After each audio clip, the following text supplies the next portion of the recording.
Esta semana morreu um cientista conhecido, todos nós ouvimos falar. Às vezes nós erramos em alguns pontos. A palavra diz que Deus não tem prazer na morte do ímpio. Nós não temos prazer na morte do ímpio, não podemos ter se Deus não tem. Mas nós podemos usar essa situação para falar de Cristo, porque foi alguém que falou contra a palavra, contra o Deus da Bíblia. E eu até indiquei um estudo para alguns irmãos nos grupos, nas casas, só como introdução isso, de um irmão que chama John Lennox. Ele é um cientista. E aqueles que podem, se você puder depois, procure no YouTube. John Lennox analisa o livro de Stephen Hawking. Foi bastante edificante para mim ouvir. Eu acho que tá bem enfático aí ou não? Está bem destacado? Eu quero fazer a obra de Deus. Você consegue entender? Eu quero fazer a obra de Deus.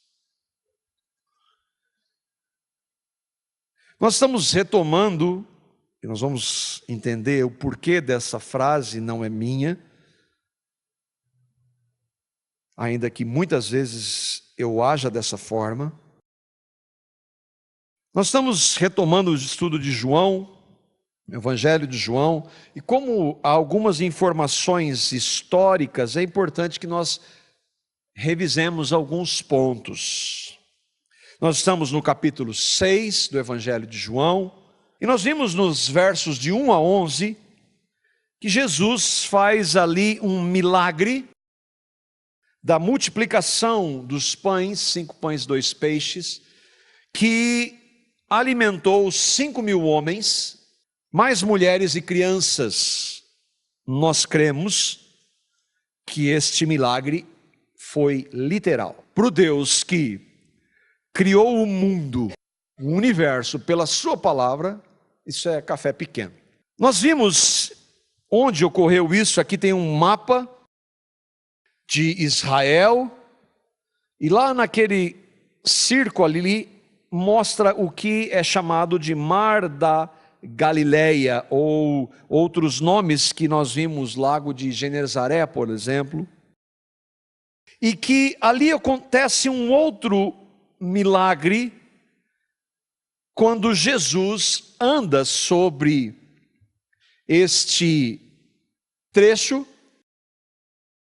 no Mar da Galileia, anda sobre as águas. É chamado mar, ele não é um mar, ele é um lago muito grande e que tem em alguns pontos, chega a ter 40 metros de profundidade. E Jesus provavelmente tem andado, ele foi a pé andando 5 quilômetros sobre as águas. É literal? Sem dúvida. Por Deus que criou o universo pela sua palavra, isso não é nada.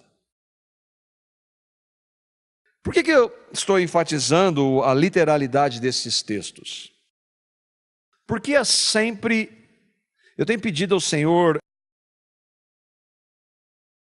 paciência e domínio próprio e misericórdia, mas às vezes é difícil, porque há liberais no meio da igreja,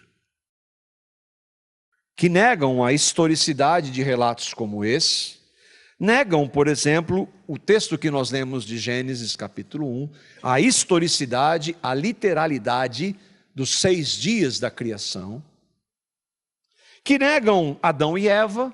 Adão e Eva é um símbolo da humanidade. Não houve um homem chamado Adão e uma mulher chamada Eva. Você acredita nisso?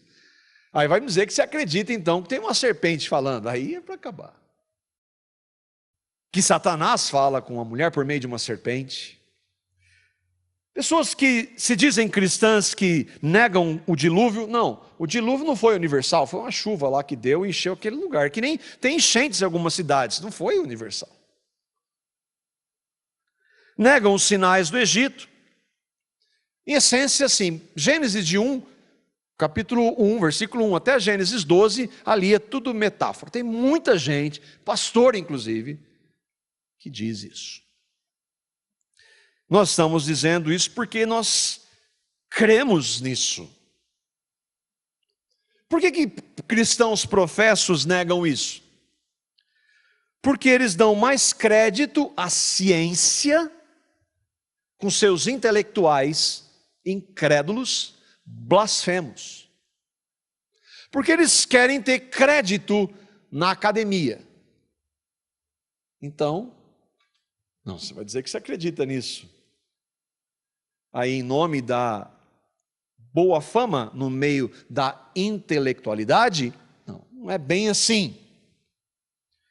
Mas nós cremos nisso.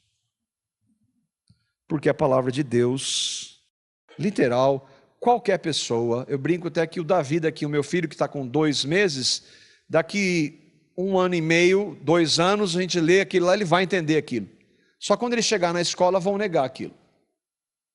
Mas é literal, é aquilo lá, não tem outra forma de entender. Apesar de faculdades de teologia, pastores, professores de teologia negarem, nós cremos. Os sinais atestam que Deus age no mundo. Sinais, milagres. Os milagres de Jesus provam que Ele é Deus. Eles foram feitos, nós vimos há algum tempo, que os sinais atestam que Jesus é o Cristo, o Filho do Deus vivo, o Deus encarnado.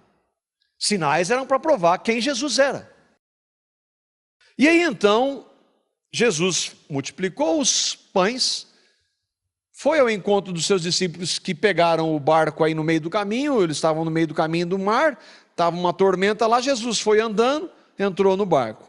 E aí eles vão para a cidade de Cafarnaum. Eles saíram de uma área provavelmente do deserto ali próximo a Betsaida, onde foi feito o milagre da multiplicação. E aí então eles vão para a cidade de Cafarnaum. E agora nós entramos nos versículos 22 a 25, que continua o relato, e nós vamos ler na dependência do Senhor. João 6, 22 a 25. No dia seguinte, a multidão que tinha ficado no outro lado do mar percebeu que apenas um barco estivera ali e que Jesus não havia entrado nele com os seus discípulos, mas que eles tinham partido sozinhos. Então alguns barcos de Tiberíades aproximaram-se do lugar onde o povo tinha comido pão após o Senhor ter dado graças. Quando a multidão percebeu que nem Jesus, nem os discípulos estavam ali, entrou nos barcos e foi para Cafarnaum em busca de Jesus. Lembra, Jesus fez os milagres lá naquela região do mapa, ali voltando para ele, na região de Betsaida, provavelmente. Ele vai então, os 12 vão de barco, ele vai a pé na água, e aí ele sobe no barco e vai para Cafarnaum. Uma multidão ficou lá, a multidão que ele fez os milagres, ficou lá em Betsaida. A multidão são aqueles que estão atrás de sinais. Eles viram que Jesus, sem mais nem menos, foi embora. Fez um milagre, ficou ali e foi embora. Alguns barcos de Tiberíades, aí nós vemos aqui, eles foram outro dia, chegaram atrasados lá para o milagre. A fama de Jesus estava correndo em toda Israel. E eles vão de barco para onde foi feito o milagre de multiplicação dos pães. Chega lá, está aquela multidão, Jesus não está mais lá, os discípulos. Aí eles vão para Cafarnaum. Jesus está aqui, vamos atrás. Essas pessoas perderam a bênção. Elas chegaram depois, perderam a bênção. Então João narra que a multidão, vendo que Jesus não estava ali, vai atrás de Jesus. E a minha pergunta é, será que eles foram atrás de Jesus? Versículos 25 até o versículo 27. Quando o encontraram do outro lado do mar, perguntaram-lhe: Mestre, quando chegaste aqui? Saíram lá e foram lá para Cafarnaum, já encontraram Jesus de novo. Olha a pergunta que eles fazem, olha a resposta de Jesus. Jesus respondeu: a verdade é que vocês estão me procurando, não porque viram sinais miraculosos, mas porque comeram pães e ficaram satisfeitos. Não trabalhem pela comida que se estraga, mas pela comida que permanece para a vida eterna, a qual o Filho do Homem lhes dará. Deus, o Pai, nele colocou o seu selo de aprovação. O que o texto diz? Você consegue entender por que o texto está dizendo a multidão? Jesus, ele é direto. O que ele fala? Vocês estão me procurando porque comeram pães e ficaram satisfeitos. Eles chegaram, onde é que o senhor estava, né? Vocês estavam procurando por causa do pão. Esse Jesus normalmente não é tratado hoje. O Jesus do nosso tempo é aquele que não importa o que você creia, o que você diga, o que você faça, não importa se está ou não na Bíblia, para Jesus está tudo bem. O Jesus de hoje. Mas essa multidão está atrás de bênção e Jesus confronta exatamente isso. Então não é assim. O Jesus de hoje não é o Jesus da Bíblia. O Jesus de hoje nunca corrige. O Jesus de hoje nunca confronta. O Jesus dos nossos dias nunca disciplina. Por quê? Porque Ele é amor. Ele é amor significa que você faça o que você quiser, não importa. Inclusive negá-lo. Inclusive dizer que Deus não existe, mas no final, Jesus vai te receber. Mas o amor de Jesus, do Jesus bíblico, faz tudo isso.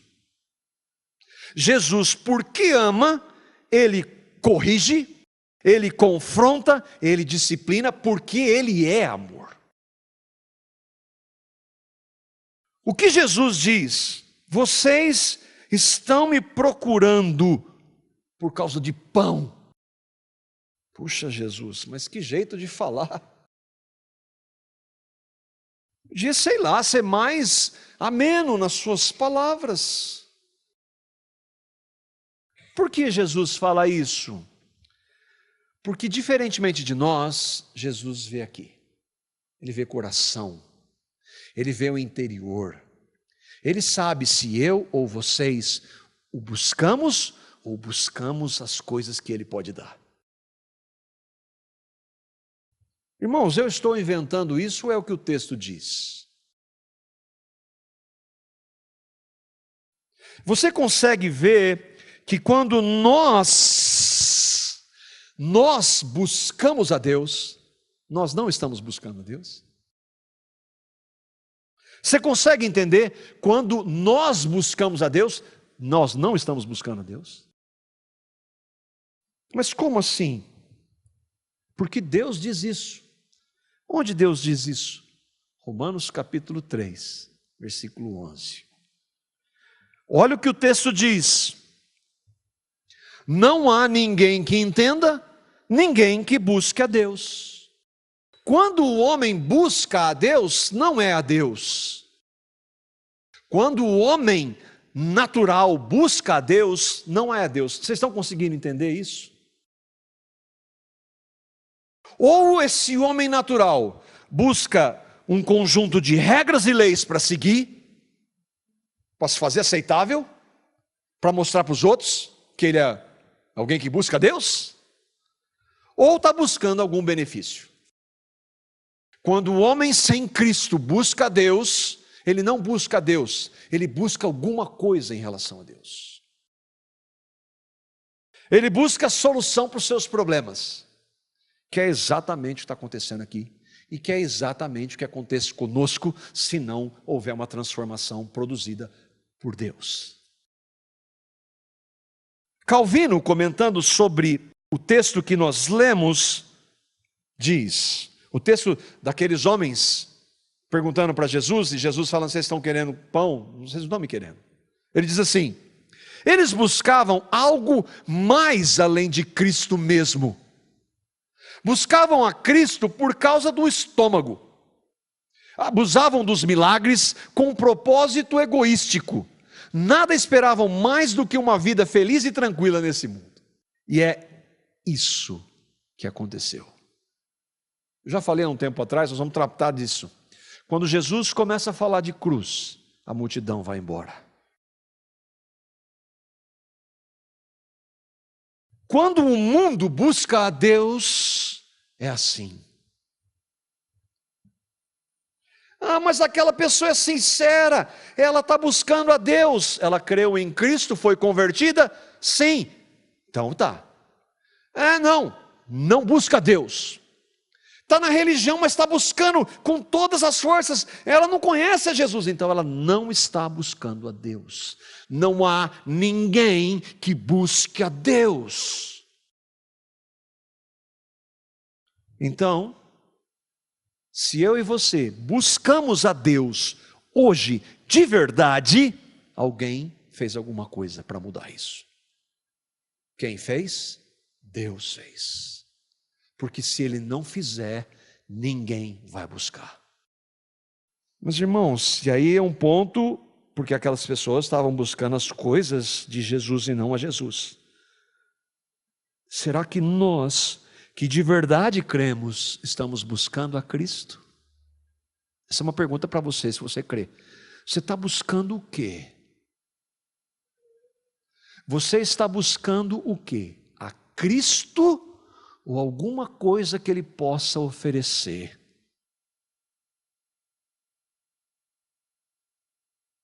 Irmãos, isso não é filosófico, isso é real. Você está buscando a pessoa de Cristo ou alguma coisa que Ele pode dar para você? O que pode ser? Por exemplo, conhecer mais pessoas. A igreja não é igreja, é um clube social.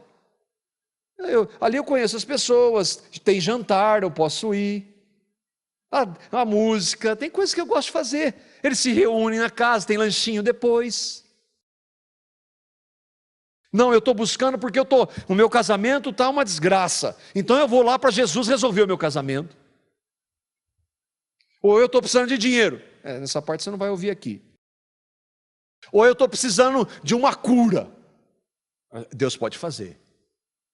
Mas é Cristo que eu e vocês estamos buscando? Ou é alguma coisa que Ele pode dar?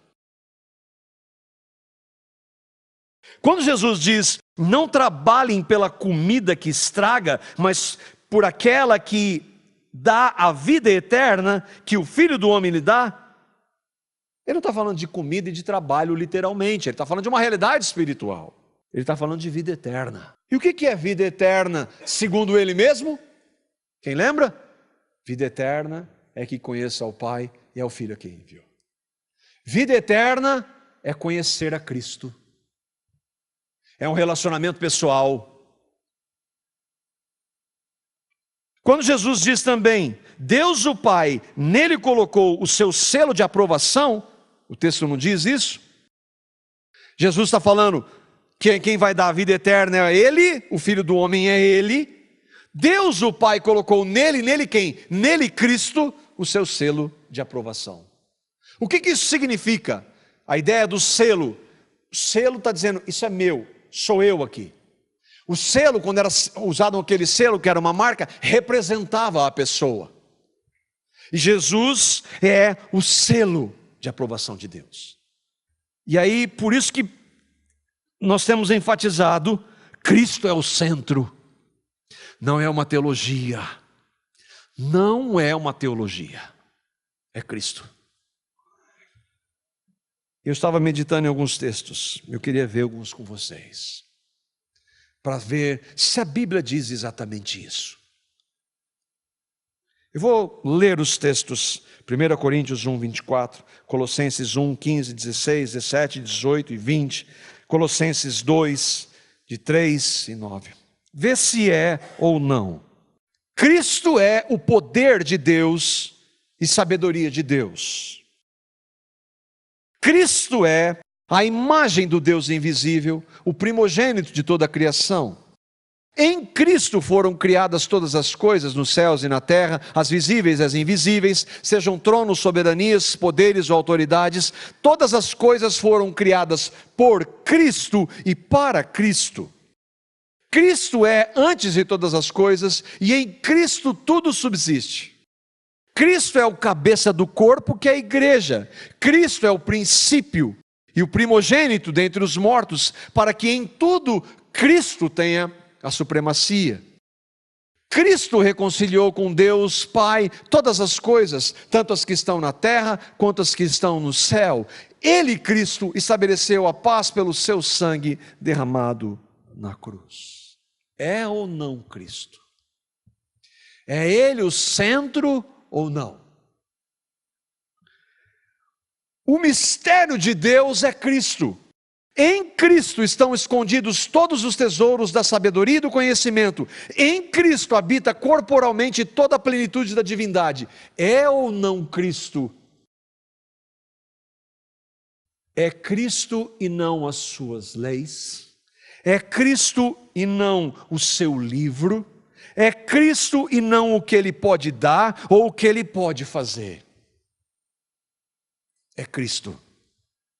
Nós somos chamados a andar em Cristo, a buscar a Cristo, num relacionamento pessoal com Ele. É claro que tem as suas leis, a sua palavra. Nós só podemos conhecer esse Cristo por meio da sua palavra, mas a palavra não é um fim em si mesmo, a Bíblia não é um fim em si mesmo. Você consegue entender isso? É Cristo. Você consegue então ver que Jesus não veio para solucionar os seus problemas na terra? Você consegue ver isso? Como aquelas pessoas, a multidão sempre busca isso.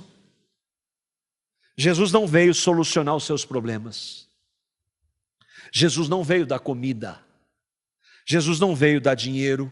Jesus não veio curar. Jesus não veio restaurar o seu casamento.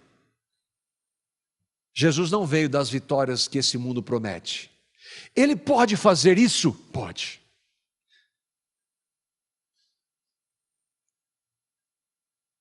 Nós queremos que Ele pode. Nós estudamos a palavra com casais. Aliás, só Ele pode. Mas Ele não veio com esse propósito primordial.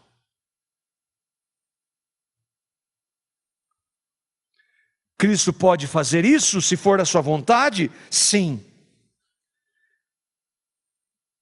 Mas, tem que ter o mais. Mas e se Ele não fizer? Se Ele não resolver os seus problemas? Ou é garantia que Ele resolve? E se Ele não der a comida que você quer? E se Ele não der o dinheiro que você gostaria? As coisas que você gostaria? Se Ele não curar você? Se Ele não curar o seu cônjuge? Se Ele não curar os seus filhos? E se o seu cônjuge não amar você como você deseja? Se Deus não lhe der as vitórias, porque vitória do ponto de vista bíblico tem outro contexto. Paulo disse que tinha prazer no sofrer, isso é vitória. Mas para nós, para a igreja hoje, isso não faz parte. Mas nessas vitórias que o mundo oferece, e se Ele não conceder? E quando nós, que cremos nele, vamos atrás dele pelo que Ele pode dar e não por causa dele. Se Ele não fizer, o que nós vamos fazer? Rejeitá-lo? Nós vamos negá-lo?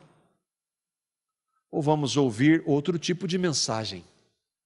Teve bastante gente que foi ouvir outro tipo de mensagem. Está aqui, saiu daqui e foi ver outro tipo de mensagem. Londrina tem bem por baixo, 500 igrejas evangélicas. Tem de tudo.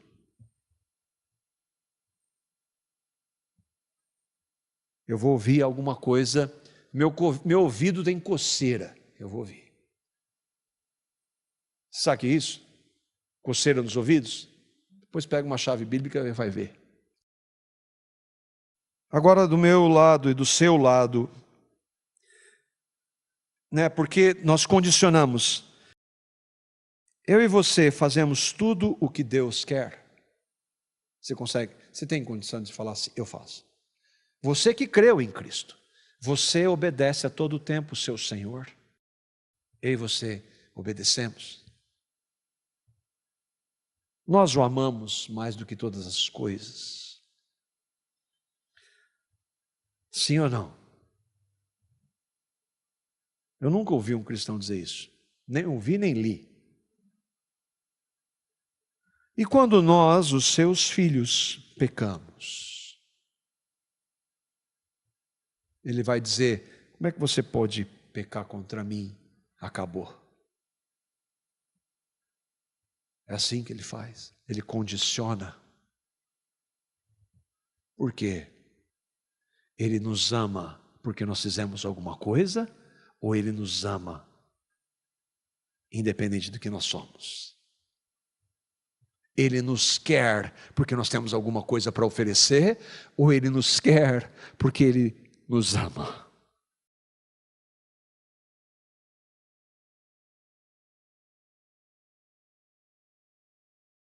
Ele condiciona o seu amor por nós, os seus filhos. Nós que somos pais, filhos deixam de ser filhos nunca. Filho é filho para sempre. E os filhos do Pai Celestial. Ele nos abandona? Ele nos condena? Eu salvei você agora, errou aqui, está condenado. Isso é um absurdo. Isso é um absurdo. Você consegue ver que Jesus não tinha nada do que nós buscamos nele? Ele não tinha nada do que nós buscamos nele. Você está entendendo? Buscamos que ele pode dar, não ele. Mas ele não tinha nada do que nós buscamos que ele possa nos dar. Você vê que em Cristo há um outro chamado para mim, para você, se cremos. Nós somos chamados para uma outra realidade, andar com ele. Custe o que custar, não importa o que aconteça. Nós somos chamados para uma vida santa, 1 Pedro 1,16. Somos chamados a ser humilhados e mortos por amor a Cristo, 2 Timóteo 3,12. De fato, todos os que desejam viver piedosamente em Cristo, viver com Cristo, vão ser perseguidos. Pode saber de uma coisa, tem uma promessa para você, não é cura nem prosperidade. Você creu em Cristo, vai ser perseguido. Nós somos chamados a levar a nossa cruz, Lucas 9:23. Nós somos chamados a sofrer. A vocês foi dado o privilégio de não apenas crer em Cristo, mas sofrer por Ele. Nós somos chamados a não amar o mundo, 1 João 2,15. Nós somos chamados para amar a volta de Cristo, 2 Timóteo 4,8. Nós somos chamados a desejar estar com Ele. Paulo diz isso: eu quero morrer para estar com Cristo. Estar com Cristo é incomparavelmente melhor. Você entende que o chamado para Cristo é outro? Onde aqui tem alguma coisa para a terra? Aonde aqui tem alguma promessa para essa vida? Agora, nós podemos pedir? Sim. Ele pode nos dar? Sim. Mas e se Ele não fizer? Quem nós estamos buscando? Cristo? Ou as coisas que Ele pode nos dar? Em casa eu tenho sido arrebentado, sim. Eu tenho clamado ao Senhor, eu quero agradecer, e junto com com a Carla, minha esposa e os meus filhos. Deus tem sido maravilhosamente bom conosco. Ele tem dado muito mais. Mas e se Ele quiser tirar algo? Ele vai continuar sendo maravilhosamente bom. E se Ele quiser tirar algo de muito valor, Ele continua sendo maravilhosamente bom. Por quê, irmãos? Porque nós temos uma necessidade: Cristo Jesus. É Cristo. Versículo 28 do capítulo 6, lá de João. Jesus, a multidão vai atrás de Jesus por causa do pão. Jesus fala: vocês vêm, então vocês não me querem, vocês querem que eu dou. Versículo 28, depois de dizer isso para eles, dirigiram-se, pois, a ele, perguntando: que faremos para realizar as obras de Deus? Esse povo que não quer a Deus, quer as coisas que Ele dá, achando que pode fazer a obra de Deus. Você entende o contexto? Nem cristão pode fazer a obra de Deus, quanto mais pessoas que não creem nele. Por que então a multidão busca o que Deus pode dar, mas não a Deus? Por que a multidão busca o que Deus pode dar, mas não a Deus? E aí é importante nós entendermos: todos nós somos multidão. Todo ser humano faz parte da multidão. Nós nascemos em pecado, e o pecado nos leva a querer sempre e somente o nosso querer. O que nos interessa é só o que nos interessa. A queda do pecado fez tudo isso. E não tem ninguém isento. Você pode ser o maior religioso que for, você pode mostrar sua religiosidade, você é exatamente isso. Nós buscamos o que nos interessa. Não há ninguém que busque a Deus. Nós lemos o texto. Não dá para ser mais claro. Não há ninguém que busque a Deus. Todos nós fazemos parte da multidão.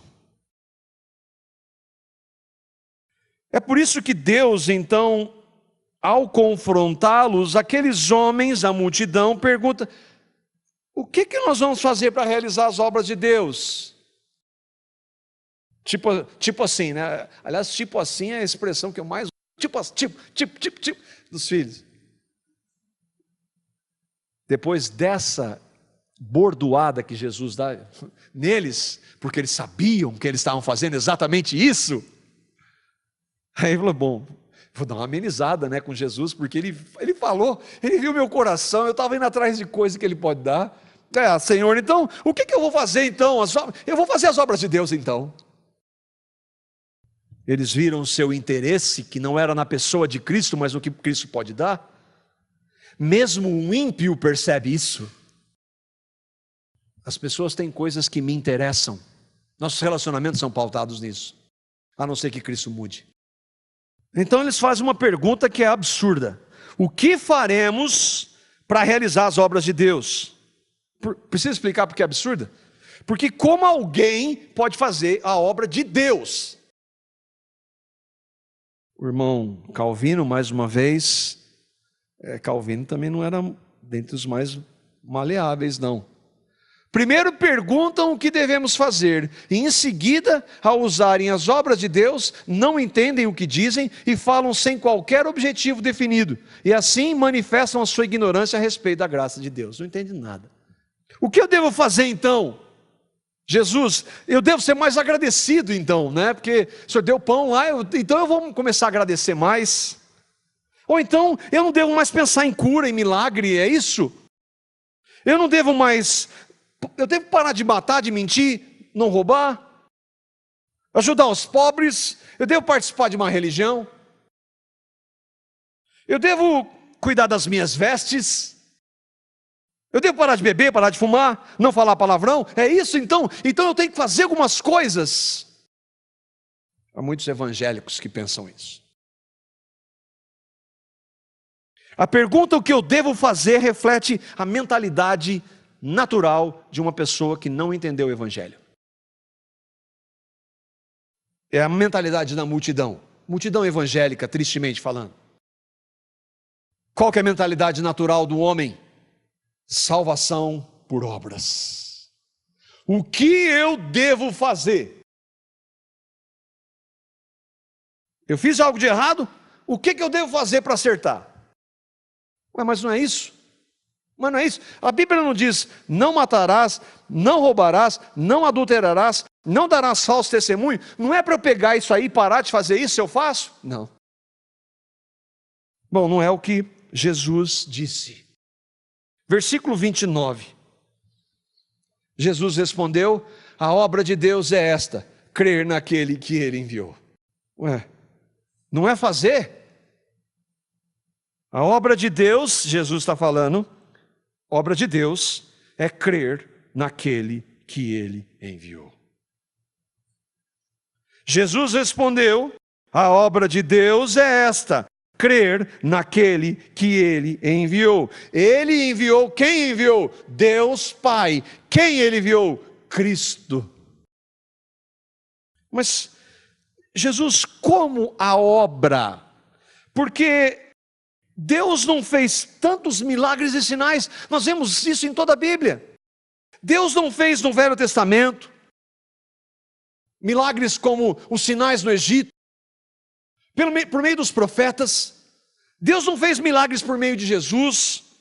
Deus não fez milagres por meio dos apóstolos. Deus não fez tantas obras. Como é que Ele está dizendo? A obra. Sim, Deus fez tudo isso. Mas esta obra é a maior obra que Deus pode realizar. Paulo chega a resumir o poder de Deus nessa obra. Romanos capítulo 1, versículo 16.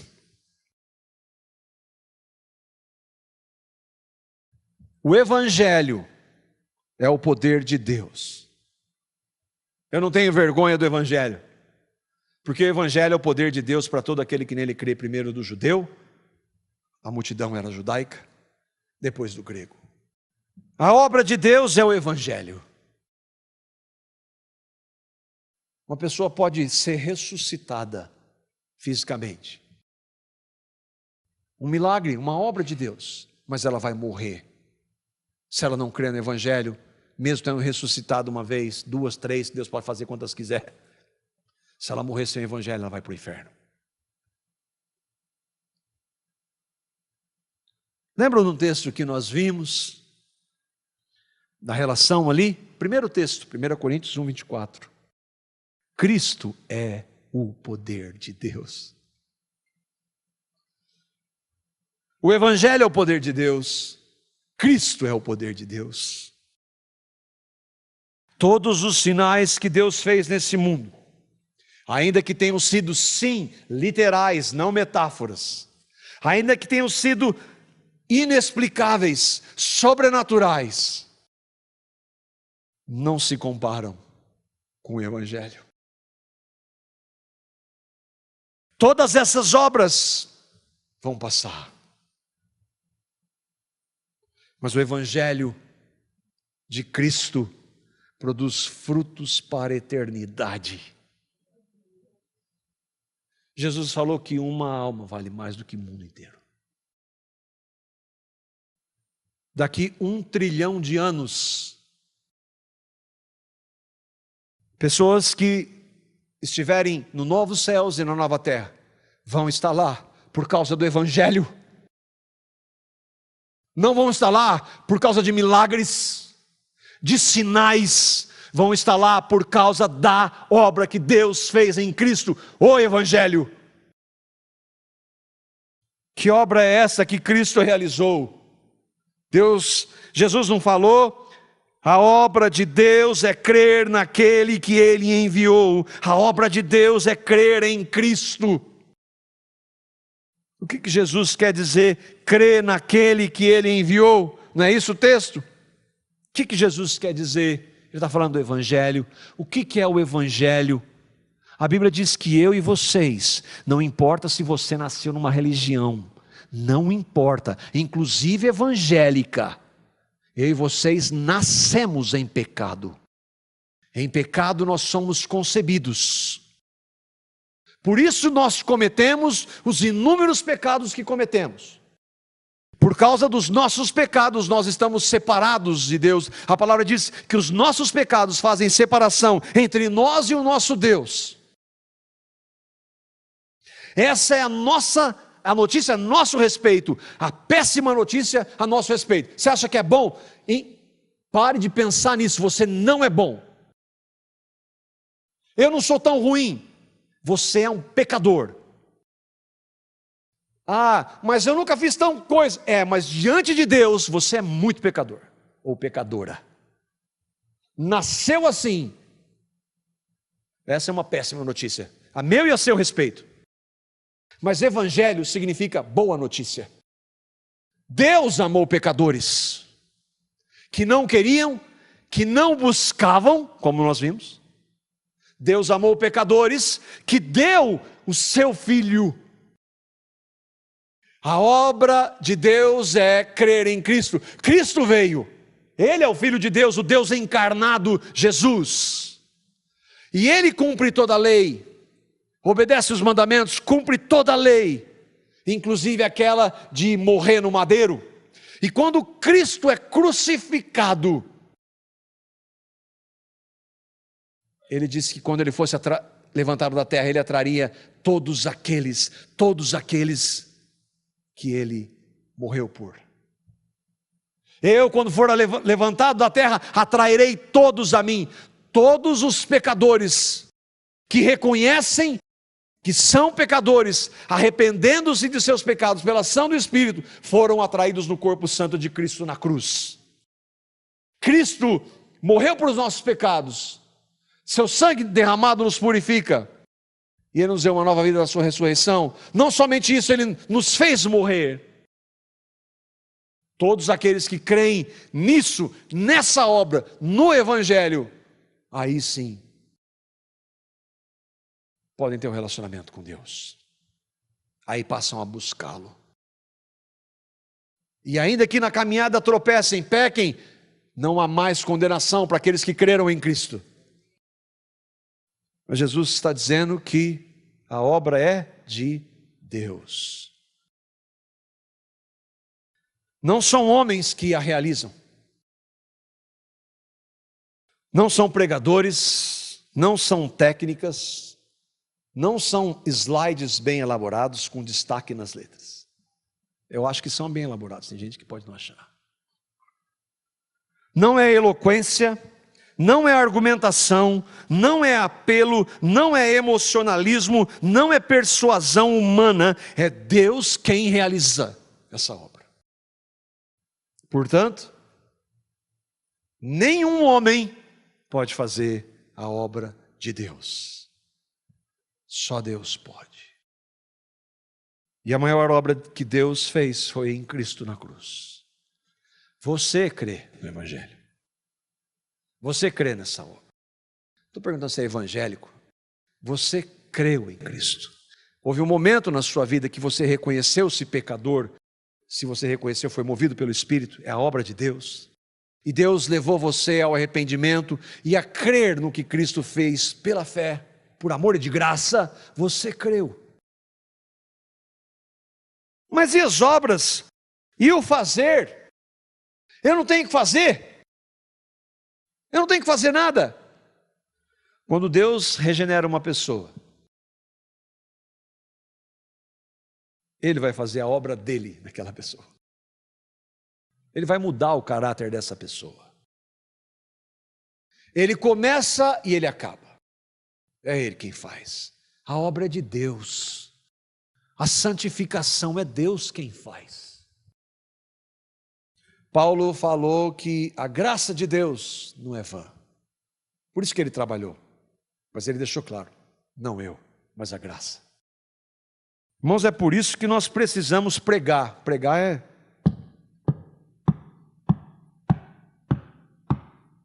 toda hora falar do Evangelho.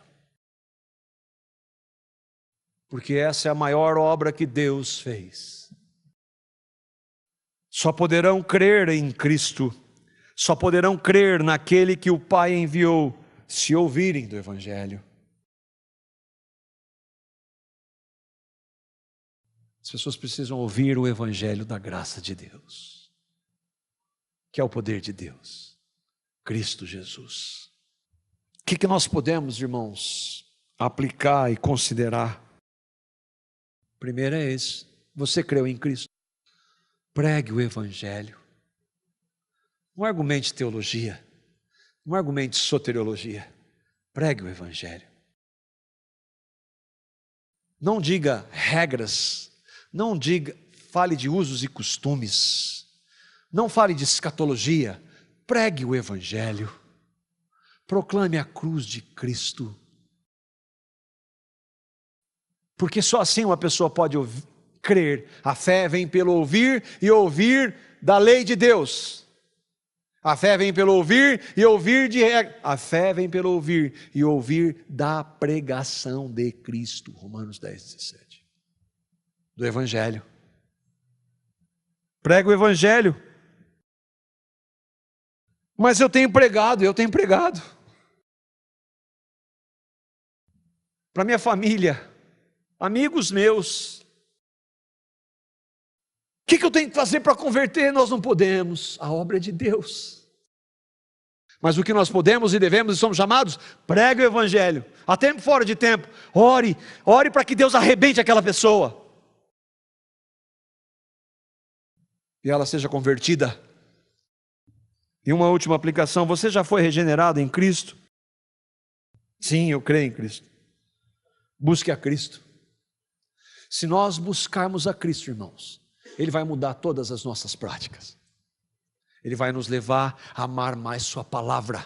Ele vai nos levar a querer estar mais diante dele em oração. Ele vai nos levar a querer estar com a igreja. Ele vai nos levar a tirar as coisas do mundo que nos influenciam. Ele vai nos levar a querer mais dele. Não são regras para ele, é ele que muda o nosso caráter. Quando Cristo for de verdade em nossa vida cada vez mais, nós vamos nos alegrar mais, vamos parar de murmurar, nós vamos amar mais o nosso cônjuge, os nossos filhos, nós vamos louvar a Deus na dor, nós vamos entender mais a sua vontade, e mesmo que nós não a entendamos, nós vamos louvá-lo porque Ele é Deus. Irmãos, nós precisamos de Cristo. Só de Cristo. Só de Cristo. Aquele Cristo que nós lemos, que é tudo. Que o Espírito Santo de Deus nos quebrante e nos leve a querer Cristo.